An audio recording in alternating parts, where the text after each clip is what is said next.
Gwalior high court के परिसर में जिस तरीके से बाबा साहब की मूर्ति का विरोध किया जा रहा था, असल में उन तमाम संघी मनुवादी मानसिकता के वकीलों को एक करारा जवाब मिलने की संभावना दिखाई देती है। सोचिए, बहुजन समाज ने जमकर इस मुद्दे को उठाया, सोशल मीडिया से लेकर जमीनी स्तर पर लगातार प्रदर्शन किए और आज चंद्रशेखर आजाद ने देश की राजधानी आंध्रा भवन में इस जरूरी मुद्दे पर बैठक बुलाई, जिसमें बोध गया का भी मुद्दा इसमें शामिल था। सोचिए, महाबोधि विहार को लेकर जो लगातार बौद्ध भिक्षु आमरण अनशन पर बैठे थे, आंदोलन को बदनाम करने की कोशिश की गई। बौद्ध भिक्षुओं के हाथ में न्याय की जगह उनके हाथ में हथकड़ियां लगाई गई। असल में ये कहीं ना कहीं एक जाति के लोगों का वर्चस्व को दिखाता है। सोचिए, बाबा साहब की प्रतिमा का विरोध करने वाले संघी मानसिकता के वकील और जिसको लीड कर रहे थे गौरव व्यास और अनिल मिश्रा, असल में उनको करारा जवाब मिल चुका है। बाबा साहब की मूर्ति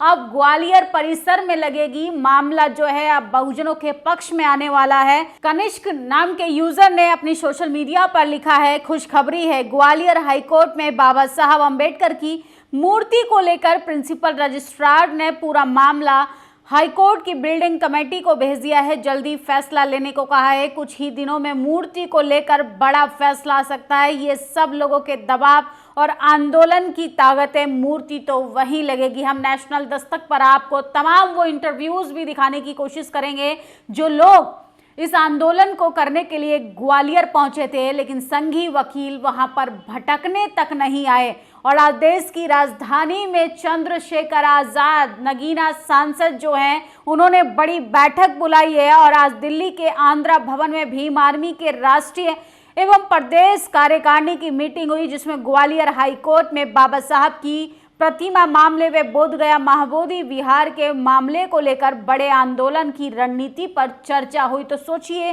किस तरीके से बहुजन समाज की अब जीत होते हुए दिखाई दे रही है, कैसे बहुजन समाज अब अपने मुद्दों पर लड़ना सीख गया है, क्योंकि हक अधिकार किसी से मांगने से नहीं, उसके लिए धरना प्रदर्शन, यहाँ तक कि सड़कों पर आकर इस तरीके से आंदोलन करना पड़ता है कि संसद में बैठने वाले लोगों को भी आपके हक अधिकारों पर बात करने के लिए मजबूर होना पड़े। ऐसे में चंद्रशेखर आजाद के लिए एक निजी मामला सोशल मीडिया पर उछलता हुआ दिखाई दे रहा है, लेकिन जिसमें राजनीतिक रोटियां सेकने की कोशिश कर रहे हैं सवर्ण नेता। सोचिए, जिसमें अपर्णा यादव ने मुलायम सिंह की जो बहू हैं, उन्होंने एक गंभीर बात कही है कि अगर सोशल मीडिया पर जिस तरीके से चंद्रशेखर आजाद पर आरोप लगाए जा रहे हैं, अगर वो सही साबित होते हैं तो उनकी सांसद की सदस्यता को रद्द करवाने की वो मीडिया में इस तरीके की बात कर रहे हैं। लेकिन सोचिए, ये किस तरफ इशारा है? क्या चंद्रशेखर आजाद का राजनीतिक करियर खतरे में है? क्या चंद्रशेखर आजाद जिस तरीके से बेबाक तरीके से बहुजन समाज की ताकत बने हुए हैं, उस ताकत को कमजोर करने की कोशिश की जा रही है। सोचिए, बाबा साहब की मूर्ति का मामला हो, चाहे मनीषा वाल्मीकि का मुद्दा हो, और देश में जितने भी एट्रोसिटीज होते हैं वहां पर भीम आर्मी, यहाँ तक कि चंद्रशेखर आजाद खुद पहुंचने का काम करते हैं। अब उनको किस तरीके से बहती गंगा में सवर्ण नेता हाथ धोने का काम कर रहे हैं। यहाँ तक कि ब्रजभूषण ने भी आरोप लगाया है, वो ब्रजभूषण जो बीजेपी के नेता है, जिन पर रेसलर प्रोटेस्टर ने गंभीर आरोप लगाया था। हालांकि आरोप कोर्ट से खारिज हो चुका है। राज्य महिला आयोग की उपाध्यक्ष मुलायम सिंह यादव की बहू अपर्णा यादव भीम आर्मी चीफ चंद्रशेखर आजाद को लेकर बड़ा बयान दिया है। उन पर लगे आरोपों की पुष्टि होती है तो उन पर सख्त कार्रवाई होगी। सोचिए किस तरीके से ये लोग बहुजन नेताओं से जलने का काम करते हैं। बहुजन समाज के लोग जैसे तैसे संघर्ष कर कहीं ना कहीं संसद पहुंचते हैं और उनको बदनाम करने के लिए सवर्ण नेता आगे बढ़ चढ़कर हिस्सा दे रहे हैं। और अहमदाबाद विमान क्रैश की घटना भी बेहद ज़्यादा भयानक है। अभी भी देश एक भय में, एक डर में जीने का काम कर रहा है। अहमदाबाद विमान दुर्घटना में भाई की अर्थी को कंधा देने पहुंचे रमेश विश्वास रोपड़े अजय रमेश की प्लेन हादसे में मौत हो गई। विश्वास रमेश चमत्कारी ढंग से बच गया। असल में चमत्कार जैसा कुछ नहीं होता है। वो फ्लाइट की उस इमरजेंसी सीट पर बैठे थे जो विमान क्रैश होने के बाद इमरजेंसी गेट अपने आप खुल गया और वो ज़मीन पर गिर गए। लेकिन सोशल मीडिया से लेके और गोदी मीडिया तक सब चमत्कारी चीज़ों का आपको भ्रम फैलाने का काम कर रही है। हमारे देश में किसी की नज़र लग गई है, मुझे समझ नहीं आ रहा, कभी प्लेन क्रैश हो रहे हैं, कभी चॉपर क्रैश हो रहे हैं, कभी ब्रीज गिर रहा है, बहुत ख़राब हो रहा है, एक अजीब सी नैरेटिव फीलिंग आ रही है घर पर बैठे। तो बॉलीवुड एक सिंगर हैं, उन्होंने ये बात कही है, बेहद चिंता का विषय है कि हेलीकॉप्टर से लेके प्लेन क्रैश तक हो रहे हैं। देश के प्रधानमंत्री विदेशी दौरे पर हैं और वहां पर भी विदेश में विश्व गुरु का डंका थोड़ा कम बजता हुआ दिखाई दे रहा है।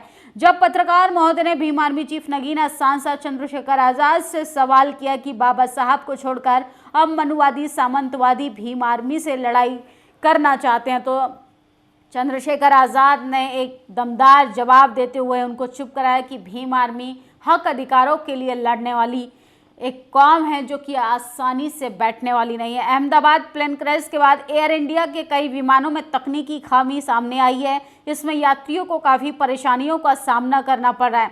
इस बीच एनसीपी शरद गुट की नेहा सुप्रिया सुले ने दिल्ली के पुणे के लिए एयर इंडिया की फ्लाइट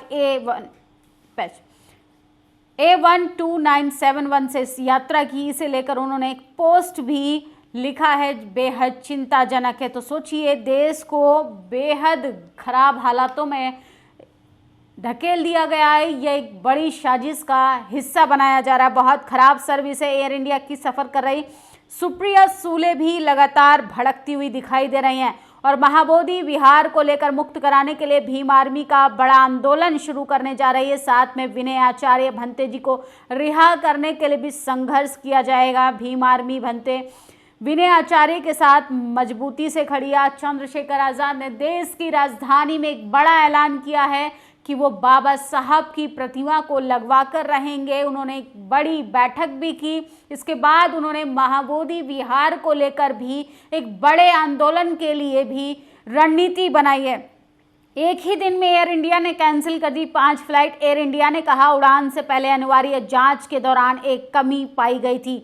तो देश की जनता को राम भरोसे छोड़ दिया गया है। जिस तरीके से इस देश में सत्ताधारी आए थे कि इस देश की सुरक्षा की गारंटी लेने वाली भाजपा सरकार किस तरीके से देश की जनता को असुरक्षा का माहौल देने की कोशिश कर रही है। और अपर्णा यादव लगातार जिस तरीके से अपने बयान को दे रही हैं, इससे तो यही लगता है कि सवर्ण लीडरशिप नहीं चाहती है कि बहुजन समाज की पार्टियां भी इस देश में खड़ी हो पाएं।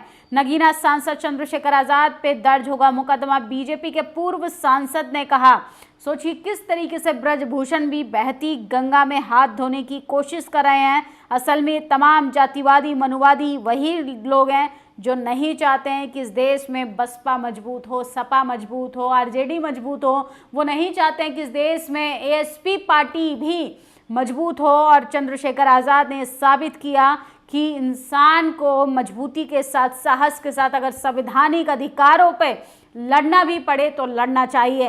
एलन मस्क के ट्विटर पर बूस्टर का वीडियो शेयर करते हुए ट्वीट किया, नो गॉड और नो किंग, ओनली मैन, यानी देवता नाम की कोई चीज़ नहीं, ना कोई राजा, केवल मनुष्य।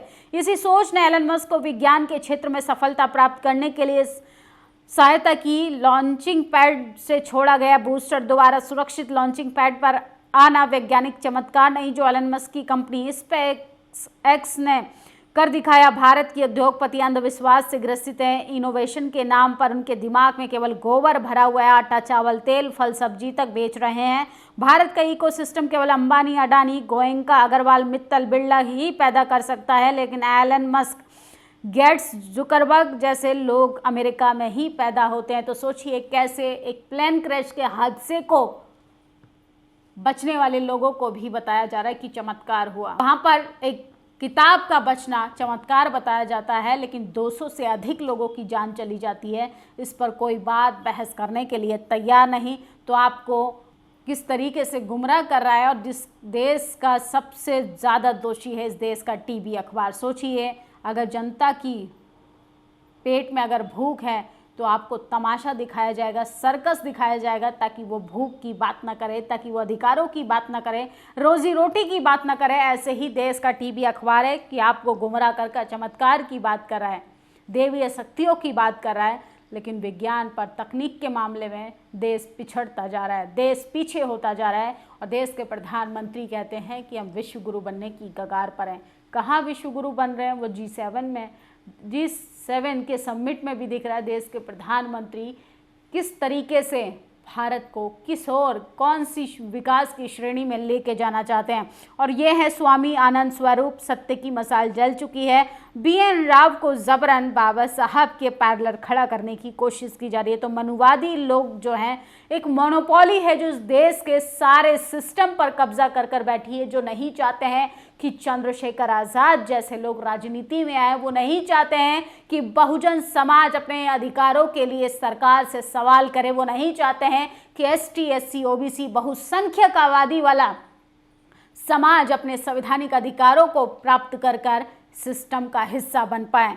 जो लोग फूले मूवी का विरोध करते हैं, वही चंद मुट्ठी भर लोग ग्वालियर हाईकोर्ट के बाबा साहब की मूर्ति लगने का विरोध कर रहे हैं। हम संविधान और कानून को मानने वाले लोग हैं, मूर्ति तो वहीं लगेगी। तो देश की राजधानी दिल्ली के पूर्व CM राजेंद्र पाल गौतम ने बड़ा बयान दिया है सोशल मीडिया पर, ये भी आप सुन सकते हैं। लेकिन सबसे बड़ा सवाल खड़ा होता है कि चंद्रशेखर आज़ाद को लेकर जिस तरीके से समन लीडरशिप एक मोनोपोली बना रही है, क्या वाकई में चंद्रशेखर आज़ाद का राजनीतिक करियर खतरे में है? आप लोग अपनी प्रतिक्रिया जरूर दीजिएगा। शुक्रिया। दस्तक की आपसे गुजारिश है कि अगर इसको बचाना चाहते हैं तो नेशनल दस्तक को सब्सक्राइब करने के लिए रेड कलर के सब्सक्राइब बटन को दबाएं, फिर बेल आइकन की घंटी दबाएं। नेशनल दस्तक को बचाने के लिए बहुत जरूरी है कि हर खबर को शेयर करें, लाइक करें, कमेंट जरूर करें।